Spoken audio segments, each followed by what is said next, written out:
GTA Online being as notorious as it is when it comes to public lobbies, there are many ways how you can ruin someone else's day, but instead, today I want to give you some examples of some do's and some don'ts inside GTA Online racing. So with that said, let's begin. First of all, I want to give a big thank you to Mark, Ripstakes and Smash Crash for helping me out inside of this video. Each of them has their own color of car. We're all using the same car, but for reference sake, I'm letting you know who is who. So if I refer to them by name, you know who I'm talking about. The first situation we're going to be covering is going to be a hairpin. Now, in plain English, it's a 180-degree turn.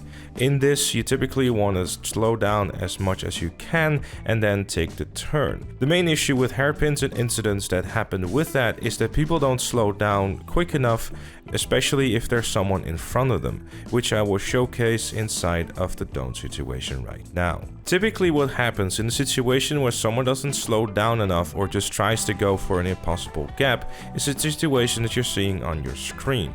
Ripstakes right here is trying very hard to see, hey, there's a little gap there, but instead manages to take out Smash Crash and causes issues for myself as well as for Mark. Now of course, for him personally, this is not an issue. He has gained 3 positions and he's off to the races. However, that isn't always the case. If you brake too late and then crash into someone, you can not only take out other people but yourself as well, and like in the situation shown right now.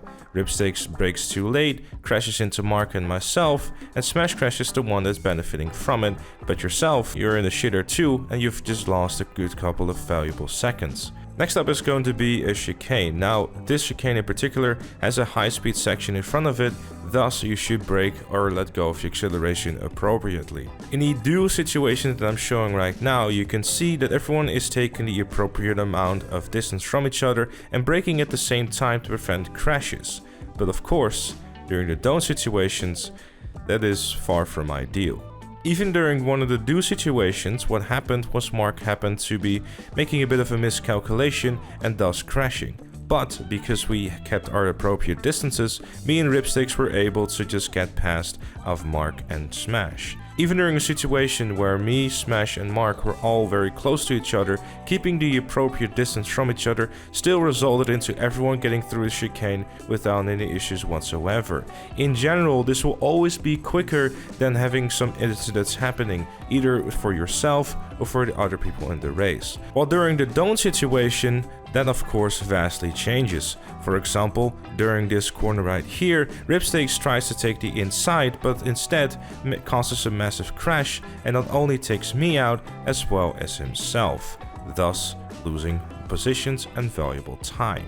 Another situation right here is when he gives me an ever so slight bump in the back of my car, but resulting into me crashing into the wall and then by some miracle also taking him out. So again, it's not worth it to try to be overly aggressive during these kind of situations. Next up is a situation where once again we have some decent speed and we have to slow down rather heavily. Now in this do situation in particular, I really want to show off just how important it is to give each other enough space and that you don't really have to worry about losing positions while doing so. And I happen to be lucky enough to be able to show off a perfect situation and reason why you should always give each other space, because as you can see in the example shown right now, Smash has the inside of the first corner, but the second corner I have the inside. And it kind of goes back and forth a little bit until inevitably we end up in the end situation where we're still neck on neck.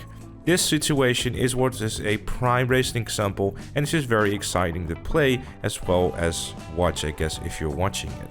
Now, as you can see, at the end of the situation, Smash Crash and I are relatively close to each other and the race will continue. In a situation where Ripstakes comes into play again, where he doesn't know how to use a brake, he takes out both me and Smash Crash because he didn't slow down enough. Now that right there of course was a prime example of why you should give each other space, because as you could tell, Ripstakes was going way too aggressive into that corner, thus causing 3 of the 4 players inside of the race to crash out. Now of course, Mark being in first now doesn't really mind, but the general scheme of things, you don't really necessarily gain anything from being overly aggressive. Now of course it can happen that you do happen to crash into a wall and you have to re-enter the track. Now in the situation that I'm showing right now, this is not the way to do it. Ripstakes decides to get straight into the road once again to try to continue the race.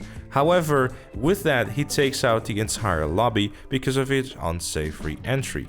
Instead, what you should be doing, and I know this can be a little bit sucky if you just done a crash and you want to get back to your first place that you had, you want to make sure that you look around and see, okay, is it safe to re-enter? One thing that you should never be doing is going in the opposite direction. Of course, you know, if you see that the coast is completely clear, then you could potentially get away with it. But the general rule of thumb is that if there are people near, try to avoid getting back on the track.